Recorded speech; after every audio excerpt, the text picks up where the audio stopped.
Narinig ko na naman yung Marites eh. Pangalan ng babae yan eh. Parang Petra eh. No? So anyway, allegation na parang nananakot ba, yun ba yung sinasabi mo? Alam nyo, mandato ng NBI yung mag-imbestiga. So kung may pumasok sa atin dito na mag-imbestiga tayo, gagawin natin. Ilang bagay yan eh, nasa mandate natin yan sa Republic Act 10867. By mutuo proprio, pwede yan, or upon a complaint, or upon direction from DOJ or Ombudsman, gagawin natin yan. Sa pagkakataong ito, may mga pumasok sa ating ebidensya at patuturing na rin nating reklamo sapagkat marami nagsasabi na yung PhilCoc hindi na subject sa auditing and liquidation proceedings. Kung maalala nyo, wala naman akong binanggit na pangalan kung ano yung sinasabi ko. Sinasabi ko lang yung PhilCoc, kailangan investigan. Kaya nagulat ako na nagkaroon ng reaksyon na gano'n. Sir, sundutin ko yung tanong ni Sir Jan. Senator Pia Cayetano called your actions possibly contemptible. Your reaction on that, sir? Hindi ko alam ba't saan manggagaling yung i-contempt tayo dahil wala naman tayong ginagawang pananakot.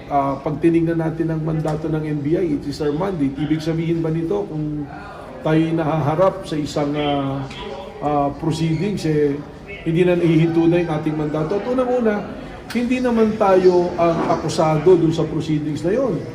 Yung proceedings na yan ay ako ay tatayo lamang testigo. At based on the pre-trial order, ako ay testigo not only for the prosecution but also for the defense. So hindi ko po alam saan nanggagaling yung sinabi na tayo ay nananakot or kung ano pa man. Pero sir, direct yung isa pa pong sinasabi, bakit hindi nyo na lang daw po investigahan quietly, ba't kailangan i-announce pa? Ano daw po ba ang intention? May nagtanong po eh. Tinanong sa akin. So kailangan ko po sagutin. Dahil kung hindi naman natin sasabihin, ang publiko sasabihin, tinatago natin yung mga investigasyon. Ano po? So kailangan po natin ipaalam. Just like any other investigation na dapat at gustong malaman ng tao, may public interest, kailangan nating sabihin sa tao. Marami po tayong iniimbestigahan na imbued with a huge public interest. Matagal na nga po ito yung katanungan. Katunayan, this is a subject of a Blue Ribbon investigation by Senator Dick Gordon. Siya yung namumuno noon. Na ito'y nahinto. Hindi nagkaroon ng Blue Ribbon Committee report. So, siguro may interest yung publiko kaya may nagtatanong sa atin, ano po.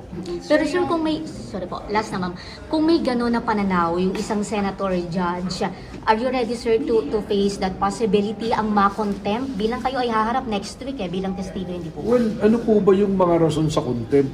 Dalawang bagay yan, direct saka indirect. Wala naman po akong ginagawa yatang paglabag.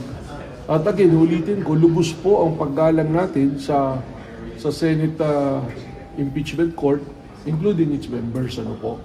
Sa totoo, nakapagtaka dyan, yung pong mga judges natin, they have to exhibit the impartiality, yung pong called neutrality and impartiality of a judge.